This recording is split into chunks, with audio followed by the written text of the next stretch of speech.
వైశాఖ పురాణం మొదటి అధ్యాయం మీకోసం.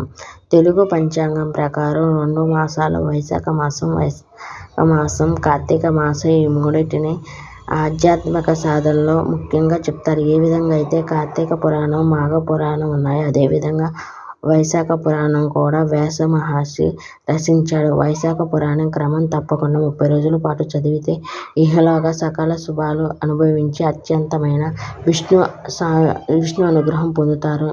పురాణ వచనం. ఈ కథనం వైశాఖ పురాణం మొదటి అధ్యాయం. పూర్వం నైమి అరణ్యంలో సుత మహర్షి శౌనకాది మునులతో, ఓ మునులారా, ఒకానొకప్పుడు అంబరీషుడు నారద మహర్షితో వైశాఖ మాస మహిమను గురించి వివరించమని అడగ్గా మహర్షి ఈ విధంగా చెప్పడం ప్రారంభించాడు. నారదుడు అంబరీషుల సంవాదం. నారదుడు అంబరీషుతో, ఓ రాజశ్రేష్ఠ, పూర్వం ఒకానొకప్పుడు నేను మా తండ్రి గారిని బ్రహ్మను ఈ మాస మహిమను వివరించమని అడిగాను. అప్పుడు నా తండ్రి నాతో, కుమారా, నారాయణుడు తన ప్రియ పతి అయిన లక్ష్మీదేవికి స్వయంగా వివరించి విషయాలు నీకు చెప్తున్నాను, శ్రద్ధగా వినుము అంటూ ఇట్లు చెప్పసాగాను. నారదు బ్రహ్మ సంవాదం. బ్రహ్మదేవుడు నారదుతో లక్ష్మీనారాయణుల సంవాదం గురించి చెప్పసాగాను. నారాయణుడు చెప్పిన ప్రకారం మాసములకెల్లా కార్తీక మాసం, మాఘ మాసం, వైశాఖ మాసం అత్యున్నతమైనవి, సకల అభిష్ట సిద్ధిస్తాయని, వైశాఖ మాసంలో చేసే నదీ స్నానం, దానము, జప పాతకాల సకల పాపాలను నశింపచేస్తాయని, వైశాఖ మాసాన్ని ఆచరించే వారు దేవతలు సైతం గౌరవిస్తారంట. వైశాఖ స్నానంతో అశ్వమేధ యాగ ఫలం.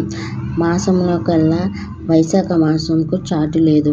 సూర్యుడు మేషరాశి యందు వైశాఖ మాసం సూర్యోదయ సమయంలో నదీ తటాకాల్లో ఎవరు స్నానం చేస్తారో వారికి లక్ష్మీనారాయణ అనుగ్రహం. శ్రీ మహావిష్ణువు వైశాఖ స్నానం ఆచరించే వారి పట్ల ప్రీతి చెంది అనేక వరాలు అనుగ్రహిస్తాడంట.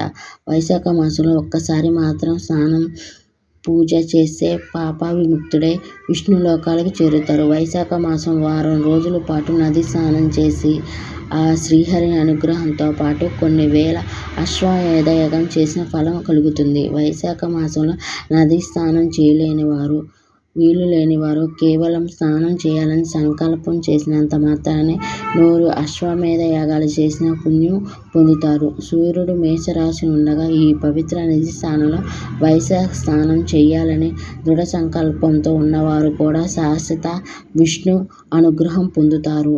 నారద అంబరీషుని సంవాదం. బ్రహ్మ నారదుడితో చెప్పిన వైశాఖ మహిమను అంబరీషునికి వివరించి, నారదుడు తిరిగి అతనితో, ఓ అంబరీష మహారాజా, సర్వ తీర్థ దేవతలు సూర్యోదయమునకు మొదలుకొని 6 గడియల వరకు పవిత్ర నదీ జలాల్లో చేరి ఉంటారు. కాబట్టి ఆ సమయంలో నదీ స్నానం ఆచరించిన వారికి శ్రేయస్సును శ్రీ మహావిష్ణువే చూసుకుంటాడు అని చెప్పుతూ నారద మహర్షి మొదటి అధ్యాయాన్ని పూర్తి చేశారు.